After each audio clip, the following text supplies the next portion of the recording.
रामकृष्ण हरी मंडळी, आपल्या भक्ती चॅनलमध्ये तुम्हा सगळ्यांचं मनापासून खूप खूप स्वागत. आजच्या व्हिडिओमध्ये आपण गुरुपौर्णिमा जी उद्या आहे त्याबद्दल माहिती बघणार आहोत. 29 तारीख 29 जुलै आषाढी पौर्णिमा. तर पौर्णिमा म्हटलं की विशेष तिथी आपण मानतो. माता लक्ष्मीची अतिशय आवडती अशी तिथी आहे. तसेच या पौर्णिमेला गुरुपौर्णिमा असं देखील आपण म्हणतो आणि ती साजरी देखील करतो. स्वामींना कसं गुरु बनवायचं यासंबंधीचा व्हिडिओ मी तुमच्याबरोबर शेअर करेलच. तर बघा, आता दर महिन्याला पौर्णिमा ही तिथी येत असते, अमावस्या ही तिथी देखील येत असते आणि या दोन्ही तिथी जर म्हटलं तर आपल्या घरातील वास्तुदोष, पितृदोष घालवण्यासाठी किंवा देवदोष जो आहे आपल्याला कधी कधी लागत असतो तर घालवण्यासाठी देखील खूप महत्त्वाच्या मानल्या जातात. तर यामुळे आपल्याला घरासाठी उतारा देखील करायचे असतात. तर आजच्या व्हिडिओमध्ये असंच काही वास्तुदोष दूर करण्यासाठी एक छोटासा उपाय सांगितलेला आहे. तसेच गुरुपौर्णिमेनिमित्त एक नारळाचा उपाय जो तुम्ही केला तर निश्चित तुमच्या घरातील एखादा जो मोठा वास्तुदोष आहे ना, त्यामुळे तुमच्या घरातील निगेटिव्ह गोष्टी घडत आहेत तर ते देखील दूर होण्यासाठी मदत होईल. तर अशा पद्धतीने उपाय करायचा आहे आणि खास करून आपल्या घरामध्ये धनधान्याची कमतरता भासू नये यासाठी नेमकं काय करायचं आहे हे संपूर्णतः आपण या व्हिडिओमध्ये बघणार आहोत. तर सगळ्यात अगोदर बघा, पौर्णिमेचा प्रारंभ कधी आहे, समाप्ती कधी आहे ते सांगते. तर मंगळवारी म्हणजे आजच्या दिवशी 28 जुलै 2026 रोजी पौर्णिमा प्रारंभ होत आहे. ती संध्याकाळी 6:18 आणि बुधवारच्या दिवशी म्हणजेच उद्या 29 जुलै 2026 रोजी 8:04 समाप्त होणार आहे. तर आता पौर्णिमा तिथी जी आहे ती आपल्याला बुधवारच्या दिवशी म्हणजे 29 तारखेला साजरी करायची आहे, म्हणजे उद्या. स्वामींना गुरु देखील आपल्याला 29 तारखेला बनवायचं आहे. त्यासोबत आपल्याला अन्नपूर्णा मातेची जी काही सेवा आहे ती 29 तारखेलाच करायची आहे. आता पुढचा प्रश्न असा की आपल्याला सत्यनारायणाची पूजा मांडणी कधी करायची आहे, की जो आपण दर महिन्याला प्रदोष काळामध्ये सत्यनारायण केला जातो. तर ते सत्यनारायण तुम्हाला 28 व 29 तारखेला संध्याकाळच्या वेळेस करायचं आहे. कारण बघा, दोन्ही दिवशी आपल्याला प्रदोष काळामध्ये पौर्णिमा साजरी करता येणार आहे आणि पौर्णिमा दोन्ही दिवस असणार आहे. त्यामुळे आपण दोन्हीपैकी एक दिवस सत्यनारायण करू शकतो. पण गुरुपौर्णिमेच्या दिवशी केलं तर अतिउत्तम होईल. पण ज्यांना शक्य नाही त्यांनी म्हणजे आज केला प्रदोष काळी तरी देखील चालेल, 6:30 नंतर. आता ज्या महिला पौर्णिमेला व्रत करतात त्यांनी कधी करायचं, तर अर्थात बुधवारी आपल्याला हे व्रत करायचं आहे. आता आपली आजची जी मेन माहिती आहे ती आता सांगायला सुरुवात करते. म्हणजे बघा, जे उपाय आहेत पौर्णिमेचे ते सांगते. बघा, पौर्णिमा आणि अमावस्या हे दोन्ही तिथी लक्ष्मी मातेला अतिशय प्रिय आहेत. दोन्ही तिथी बघा, विशेष काय करायचं आहे आपल्याला, तर आपल्याला माता लक्ष्मीचा आशीर्वाद, प्रेम भरभरून मिळावं यासाठी आपल्यावर विष्णूंची देखील कृपा राहावी यासाठी आपण बघा, जिथे भगवान विष्णूंची सेवा होते तिथे माता लक्ष्मी निवास करते. कारण जिथे पतीला मान मिळतो तिथे पत्नीही आनंदात राहते. बघा, जिथे लक्ष्मी मातेची सेवा, जिथे विष्णू भगवानांचा आशीर्वाद प्राप्त होतो, तर बघा आपल्याला दोघांचीही एकत्रित पूजा करायची आहे. त्याचबरोबर सत्यनारायणाची सेवा आता सत्यनारायण आपण प्रदोष काळात करणार आहोत. तर बघा, सगळ्यात आधी काय करायचं, तुम्हाला सकाळी लवकर उठायचं आहे, उद्या स्नान करायचं. त्यानंतर आपल्याला सकाळपासून आपली कुठली कामं करायची आहेत ती करून घ्यायची. तर बघा, सर्वप्रथम आपल्याला आपला मुख्य दरवाजा व उंबरठा स्वच्छ करून घ्यायचा आहे. आता जो स्वच्छ केल्यानंतर नेहमीप्रमाणे जसं आपण विशेष सणवारी किंवा विशेष स्थितीला ज्या काही गोष्टी करायच्या आहेत, म्हणजे जसं की उंबरठा पूजन. बघा, उंबरठा पुसून घेतल्यानंतर, दरवाजा पुसून घेतल्यानंतर त्यावर आपण हळदी कुंकवाने स्वस्तिक काढायचं आहे. उंबरठ्याला हळदीचं लेपन करायचं आहे. अशा पद्धतीने आपल्याला स्वस्तिक वगैरे काढून उंबरठ्याची आणि मुख्य दरवाजाची पूजा करायची आहे. स्वस्तिक काढल्यानंतर बाजूने ते 4 टिपके आहेत, मध्येचे 4 टिपके आहेत, साईडने 2 उभ्या रेषा आहेत, ते आवर्जून द्यायचे आहेत. तर असे स्वस्तिक काढताना ते व्यवस्थित काढावं. अशा पद्धतीने पहिले स्वस्तिक दरवाजावरती काढायचं आहे. त्यानंतर हळदी कुंकू अर्पण करायचं आहे, अक्षदा अर्पण करायचं आहे. जरी तुम्ही हळदी कुंकाने काढलं असेल तरीसुद्धा आपल्याला पुन्हा त्यावरती हळदी कुंकू अर्पण करायचं आहे. घरामध्ये आपल्याला मांगल्याचं वातावरण कायमस्वरूपी स्वरूपी राहून दे अशी स्वस्तिकाकडे प्रार्थना करायची आहे. तर बघा, आता हे झाल्यानंतर आपल्याला मुख्य दरवाजावर एक तुपाचा दिवा लावायचा आहे. आता दिवा कोणत्या दिशेला लावावा किंवा कोणत्या बाजूला लावावा, तर घराच्या आतमध्ये प्रवेश करतोय असं उभं राहायचं आणि अशा पद्धतीने आपण जेव्हा घराकडे तोंड करून उभं राहतो तेव्हा आपल्या उजव्या हाताला आपण तो दिवा लावायला पाहिजे. म्हणून मुख्य दरवाजाच्या उजव्या बाजूला दिवा लावायचा आहे. आता कशा पद्धतीने लावायचा हे तुमच्या लक्षात आलं असेल. तर बघा, तो दिवा लावताना आपल्याला तुपाचाच लावायचा आहे आणि त्यात 2 लवंग व चिमूटभर हळद टाकायची आहे. पण जर तुपाचा दिवा लावणं शक्य नसेल, अर्थात काही गोष्टी शक्य होत नाही, तर इच्छा असूनही तर तुम्ही तेलाचा लावला तरी देखील चालेल, काही हरकत नाही. पण मग तुम्ही त्यामध्ये सुद्धा 2 लवंग आणि चिमूटभर हळद ही टाकायची आहे. अशा पद्धतीने आपलं मुख्य दरवाजावरचं सगळं काही झाल्यानंतर आपल्या घरामध्ये ते देखील आपल्याला गोमूत्र मिश्रित पाणी, तसेच त्यामध्ये थोडीशी हळद चिमूटभर घालून हे पाणी सगळं संपूर्ण आपल्या घरामध्ये आपल्याला शिंपडायचं आहे. अशा पद्धतीने आपलं घर पवित्र करून घ्यायचं आहे. हे झाल्यानंतर आपल्याला तुळशीची पूजा करायची आहे. तुळशीची पूजा केल्यानंतर देखील तिथे आपल्याला तुपाचा दिवा प्रज्वलित करायचा आहे. अशा पद्धतीने आपण त्या ठिकाणी देखील दिव्यात चिमूटभर हळद टाकायची आहे. तुपाचा दिवा नसेल तर तेलाचा दिवा तरीही लावा, काहीही हरकत नाही, पण शक्यतो तुपाचा लावण्याचा प्रयत्न करा. आता हे झाल्यानंतर बघा, आपला जो गॅस ओटा आहे, जी शेगडी आहे, तिची देखील आपल्याला वापरण्यात आणण्यापूर्वी आपण पूजा करायची आहे. रोजच शेगडीची पूजा करणं आपल्याला शक्य होत नाही. म्हणून सणवार, अमावस्या, पौर्णिमा या दिवशी आवर्जून आपण आपल्या शेगडीची पूजा करायलाच पाहिजे. आवर्जून आपल्या शेगडीची पूजा करायची म्हणजे काय करायचं, तर त्यावरती स्वस्तिक काढायचं छानपैकी. आता बघा, ते हळद कुंकू मिश्रित तुम्ही आधी गंध तयार करून घ्यायचा, म्हणजे तोच तुम्हाला 2 दरवाजाच्या 2 साईडला कामात येतो, उंबरठ्यावर कामात येतो, त्याचबरोबर किचन ओट्यावरती म्हणजे शेगडीवरती कामात येतो. आणि मग नंतर आपण पुढच्या कामाला सुरुवात करायची. गुरुपौर्णिमेच्या दिवशी गुरुपौर्णिमा असल्यामुळे अंगावरती पिवळं वस्त्र घालता येत असतील तर आवर्जून घाला आणि पिवळं आसन बसायला घ्या. त्यानंतर मग स्वामी महाराजांना ताम्हणामध्ये घ्या, पंचामृताने अभिषेक करा. दत्त महाराजांची मूर्ती असेल तर ती पण घ्या आणि ताम्हणामध्ये पंचामृताने अभिषेक करा. तुमचे गुरु कोणतेही असू द्यात, मूर्ती असेल तर त्यांना अभिषेक आवर्जून करा. पाण्याने, पंचामृताने, परत स्वच्छ पाण्याने, त्याबरोबर पुरुष सूक्ताचं पठण करा. गुरुपौर्णिमा असल्यामुळे तुमच्या गुरूंची या दिवशी तुम्हाला जमेल ती सेवा अवश्य करा. अगदी 5 मिनिटाची का होईना सेवा अवश्य करा. आपल्या देवघरामध्ये शक्यतो अखंड दिवा प्रज्वलित राहील अशा पद्धतीने दिवा आपल्याला लावायचा आहे. अखंड दिवा लावणं शक्य नसेल तर तुम्ही जोपर्यंत दिवा प्रज्वलित राहील तोपर्यंत राहील तरीही चालेल. त्यामध्ये देखील आपल्याला 2 आवर्जून लवंग टाकायचे आहेत. आता जी तुमची रोजची देवपूजा असणार आहे ती तुम्हाला करून घ्यायची आहे. पण पौर्णिमेची जी विशेष पूजा असते त्यामध्ये काय, तर तुम्हाला आवर्जून कुंकुमार्चन करायचे आहे. श्रीयंत्रावर आपण जी कुंकुमार्चनाची सेवा करतो ती अतिशय प्रभावी अशी सेवा आहे. त्यामुळे श्रीयंत्र आपल्या घरामध्ये असायला हवं. तुम्ही अजूनही घेतलं नसेल तर पौर्णिमा तिथी अतिशय उत्तम आहे, तुम्ही खरेदी करू शकता. तसेच अन्नपूर्णा मातेची मूर्ती तुमच्या मुलीला देखील खरेदी करून देऊ शकता. अन्नपूर्णा माता अजूनही तुमच्याकडे नसेल तर तुम्ही पौर्णिमेच्या दिवशी अन्नपूर्णा मातेची मूर्ती देखील खरेदी करू शकता. घरी आणून तिला अभिषेक घालून तिची प्राणप्रतिष्ठापना आपण देवघरामध्ये कायमस्वरूपी करू शकता. आता ज्याच्यामध्ये ऑलरेडी अन्नपूर्णा माता आहे ज्यांच्याकडे, त्यांनी मातेवर पौर्णिमेच्या दिवशी काही गोष्टी अर्पण करायच्या आहेत. त्यामध्ये सगळ्यात महत्त्वाचं म्हणजे तांदूळ. बघा, हळूहळू अन्नपूर्णा मातेच्या मूर्तीवर तांदूळ अर्पण करायचा आहे. अन्नपूर्णा स्तोत्र म्हणायचं. बघा, ही जी विधी आहे ती, हा जो उपाय आहे तो अतिशय प्रभावी रित्या काम करत असतो. त्यामुळे नक्कीच तुम्ही हा छोटासा उपाय करू शकता.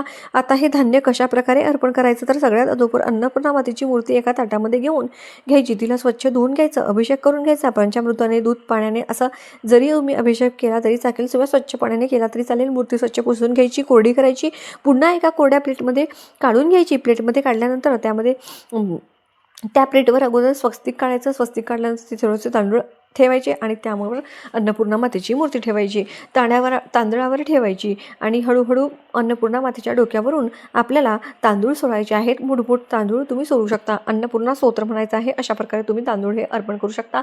अन्नपूर्णा स्तोत्र येत नसेल तर यूट्यूबला लावून द्या, ते श्रवण केलं तरी देखील तुम्हाला चालणार आहे.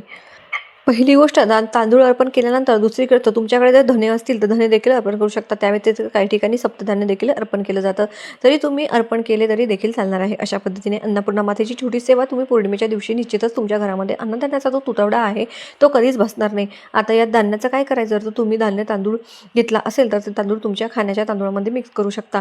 तांदळाचे लगेच खीर देखील बनवून प्रसाद देखील खाऊ शकता. सप्तधान्य घेतलं असेल तर सप्तधान्याचेही तसंच आहे, तुम्ही लगेचच वापरात आणू शकता. काही ठिकाणी मासिक धर्म पौर्णिमाचे 4 दिवस पाळले जात नाहीत.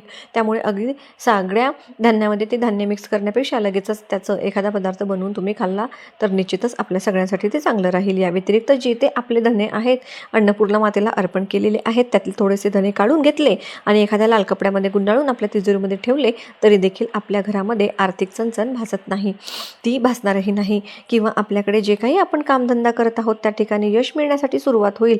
तसेच रात्री आपल्याला कापरासोबत 2 लवंगा प्रज्वलित करायच्या आहेत. प्रत्येक वेळेस आपण लवंगा सांगत असतो कारण लवंग ही लक्ष्मी मातेला अतिशय प्रिय आहे, म्हणून आपल्याला लवंगाचा जास्तीत जास्त वापर पौर्णिमेच्या दिवशी करायचा आहे.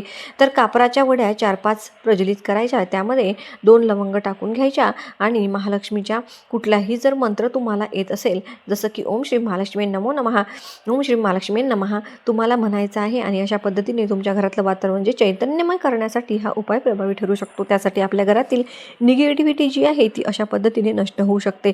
यामुळे हा उपाय तुम्ही नक्कीच करून बघा. त्यानंतर बघा पौर्णिमेच्या दिवशी चंद्राला आवर्जून अर्घ्य द्या व सूर्याला अर्घ्य देणं हे बऱ्याच जणांना ठाऊक नसतं, पण मनःशांतीसाठी चंद्राला अर्घ्य देणं खूप गरजेचं आहे. कारण चंद्र हा मनाचा कारक आहे. जेव्हा आपलं मन शांत असतं तेव्हा आपण कुठेतरी काम संपादन करू शकतो. त्यामुळे पौर्णिमेच्या दिवशी चंद्राला अर्घ्य द्यायचं आहे. थोडंसं दूध आणि थोडंसं पाणी एकत्र करून आपल्याला चंद्राला अर्घ्य द्यायचं आहे. चंद्राकडे प्रार्थना करायची आहे. त्यानंतर चंद्राला आपण खिरीचं नैवेद्य दाखवून अशा पद्धतीने चंद्राची पूजा देखील करायची आहे. त्याचसोबत लक्ष्मी मातेला पांढऱ्या रंगाची मिठाई किंवा मग घरामध्ये तुम्ही खीर वगैरे बनवू शकता आणि असा कुठलाही एखादा पांढऱ्या रंगाचा पदार्थ नैवेद्य दाखवायचा आहे.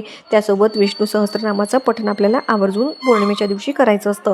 तुम्हाला दिवसभर जप करायचा आहे. या दिवशी मांसाहार करू नये, काळे वस्त्र धारण करू नये, निंदा करू नये, कुणाच्याही हाताने पारणं या दिवशी खाऊ नका. मात्र प्रसाद खायला काही हरकत नाही आहे. यानंतर बघा घरावरून पौर्णिमेच्या दिवशी दहीभाताचा किंवा नारळाचा उतारा आवर्जून करावा. याने देखील घरातील जी काही नकारात्मक शक्ती आहे ती बाहेर जाण्यासाठी मदत होते. थोडासा दहीभात घ्यायचा आहे. भात शिजवल्यानंतर तेव्हा आपण उतारासाठी भात शिजवतो तेव्हा अगदी तेवढ्या पुरताच भात शिजवायचा आणि सगळा तो बाहेर वापरायचा. खाण्यासाठी पुन्हा वापरात आणायचा नाही. त्यावर थोडं दही टाकायचं, आपल्या मुख्य दरवाजावरून 7 वेळेस ओवाळायचा आणि ते बाहेर कुठेतरी ठेवून द्यायचा. अशा पद्धतीने आपण दहीभाताचा उतारा करू शकतो. लक्षात घ्या, आपण जो उतारासाठी भात शिजवतो तो नेहमी वेगळा शिजवावा, त्यामध्ये मीठ टाकू नये. खाण्याचा भात त्यामध्ये शिजवू नये. नारळाचाही तसंच आहे. नारळाचं 7 वेळेस उतरवून अशा ठिकाणी टाकून द्यायचं जिथे कोणाचा पाय पडणार नाही, कोणाचा अपघात होणार नाही. अशा पद्धतीने नारळ आपल्याला उतरवून टाकायचा आहे. मी तुम्हाला जो उपाय सांगणार आहे तर हा उपाय तुम्ही आपल्याला गुरुपौर्णिमेच्या दिवशी करायचा आहे. गुरुपौर्णिमेच्या दिवशी तुम्ही दिवसभरामध्ये कधीही करू शकता, म्हणजे उद्या पौर्णिमेच्या दिवशी नारळाचा हा उपाय तुम्हाला खूप महत्त्वाचा आहे. पण घरामध्ये हा उपाय केला जाईल, या घरामध्ये इडापिडा दारिद्र्य अडचणी कायमच्या संपतील. कारण नारळाला आपल्या हिंदू धर्मामध्ये खूप महत्त्वाचं स्थान दिलं गेलं आहे. श्रीफळ म्हणून सुद्धा ओळखलं जातं आणि हा दिवस देखील आपल्या गुरूंना समर्पित असतो. नारळ जो असतो तो नकारात्मकता दूर करतो आणि आपल्या आयुष्यामध्ये सकारात्मक ऊर्जा आणत असतं. म्हणून आपल्याला हा जो उपाय आहे तो गुरुपौर्णिमेच्या दिवशी करायचा आहे. जर तुमच्या घरामध्ये काही अडचणी असतील, तुमच्या घरामध्ये प्रगती होत नसेल किंवा घरात पैसा टिकत नसेल, तुमच्या कष्टाला काही मेहनतीला यश मिळत नसेल, तर कोणतीही गोष्ट तुमच्या मनासारखी घडत नसेल, तर सतत तुम्हाला पैशाचा सामना करावा लागत असेल किंवा तुमच्या मनामध्ये भरपूर दिवसांपासून एखादी इच्छा आहे ती गोष्ट पूर्ण होत नाही आहे किंवा करण्याचा प्रयत्न करत आहात परंतु तुमच्या प्रयत्नांना यश मिळत नाही आहे, म्हणजे आपल्या कुंडलीतील गुरुग्रह हा कमकुवत असतो, तेव्हा आपल्याला अपयशाचा सामना करावा लागत असतो. आणि गुरुपौर्णिमा हा दिवस आहे की या दिवशी आपण काही उपाय केले तर आपल्या कुंडलीतील गुरुग्रह जे आहे ते मजबूत होतो. त्यासाठी आपल्याला एका नारळाचा उपाय करायचा आहे. हा उपाय केल्याने आपल्या घराची, मुलाची, पतीची अगदी भरभरून प्रगती होईल. आपल्या सर्व इच्छा मनोकामना या पूर्ण होतील. तसेच स्वामींचा आशीर्वाद हा आपल्याला प्राप्त होईल. उपाय करण्यासाठी तुम्हाला गुरुपौर्णिमेच्या दिवशी सकाळी विधिवत पूजा करून झाल्यानंतर तुम्ही हा उपाय दिवसभरात कधी देखील करू शकता. उपाय करण्यासाठी तुम्हाला एक नारळ लागणार आहे. हे नारळ घेताना नवीनच तुम्हाला दुकानातून आणायचं आहे. नारळासोबत आपल्याला खडीसाखर घ्यायची आहे, एक पिवळं फूल घ्यायचं आहे आणि नंतर हा नारळ घेऊन तुम्हाला तुमच्या घराजवळ जिथे कुठे औदुंबर वृक्ष आहे, उमराचं झाड आहे, तिथे तुम्हाला जायचं आहे. आता जिथे स्वामींचा मठ आहे, केंद्र आहे, त्यांच्या बाहेर तुम्हाला औदुंबर वृक्ष हा नक्कीच बघायला मिळेल किंवा तुमच्या घराच्या आसपास जर असेल तिथे तुम्हाला नारळ हा घेऊन जायचा आहे. जाताना तुम्हाला हळदी कुंकू अक्षता घेऊन जायचे आहेत. सोबत तुम्हाला एक दिवा न्यायचा आहे आणि 1 लोटा जलसुद्धा तुम्हाला घेऊन जायचं आहे. गेल्यानंतर सर्वप्रथम तो दिवा तिथे प्रज्वलित करायचा. जल तुम्ही घेऊन गेलेला आहात तर ते वृक्षाला अर्पण करायचं आहे. पाणी अर्पण केल्यानंतर तुम्हाला तिथेच झाडापाशी हळदी कुंकू अक्षता देखील अर्पण करायचे आहेत आणि हा नारळ तुम्हाला त्या वृक्षाजवळ ठेवायचा आहे. दोन्ही हात जोडून तुम्हाला दत्तगुरूंचा नामस्मरण करायचं आहे. त्यानंतर हा नारळ आपण दोन्ही हातामध्ये घेऊन झाडाला 11 प्रदक्षिणा करायच्या आहेत. प्रदक्षिणा करत असताना तुम्हाला एक मंत्र म्हणायचा आहे. ओम द्राम दत्तात्रयन स्वामी समर्थ नमः. हा मंत्र तुम्हाला 11 वेळा प्रदक्षिणा करताना म्हणायचा आहे. प्रदक्षिणा करून झाल्यानंतर हा नारळ तुम्हाला पुन्हा त्या वृक्षाजवळ ठेवायचा आणि दोन्ही हात जोडून तुमची जी काही इच्छा असेल ती तुम्हाला व्यक्त करायची आहे. तुमच्या आयुष्यातील ज्या काही अडचणी आहे, ते दुःख दारिद्र्य आहे, ते संपवण्यासाठी मनोभावे तुम्हाला दत्तगुरूंना स्वामींना मनोभावे प्रार्थना करायची आहे. औदुंबर वृक्षाला धार्मिक दृष्टीने खूप महत्त्व आहे. त्याला कल्पवृक्ष मानलं जातं आणि या झाडामध्ये साक्षात स्वामी दत्तगुरू निवास करतात. तसेच जर आपण गुरुपौर्णिमेला या झाडाची पूजा केली तर सुख समृद्धी आरोग्य आणि मनोकामना ह्या पूर्ण होतात.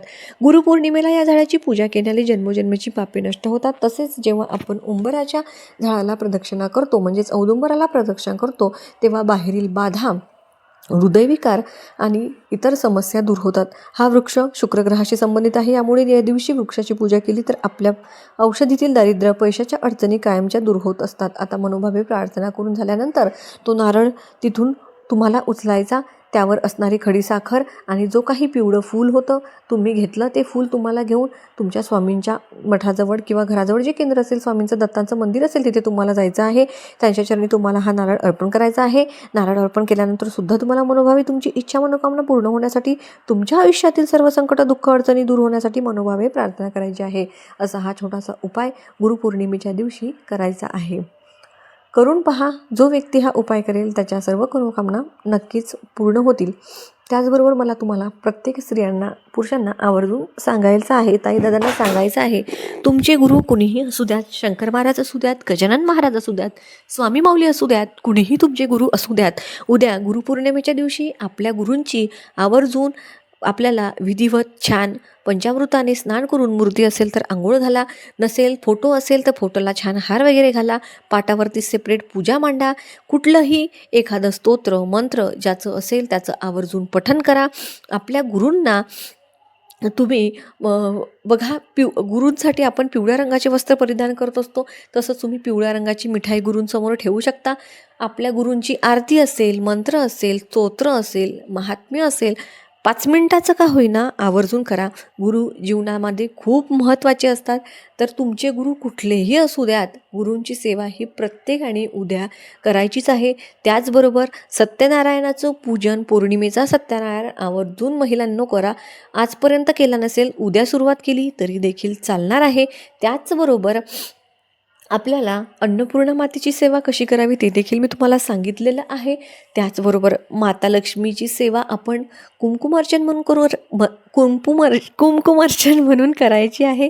त्याचबरोबर आपण सत्यनारायण करणार आहोत, म्हणजे भगवान विष्णूंची सेवा होणारच आहे. जिथे पतीला मान मिळतो तिथे पत्नी आपोआप येते. म्हणजे विष्णूंची सेवा करा, माता लक्ष्मी तुमच्यावर नक्की प्रसन्न होईल. व्हिडिओची माहिती तुम्हाला आवडली, व्हिडिओ जर तुम्हाला महत्त्वपूर्ण वाटला तर व्हिडिओला लाईक नक्की करा.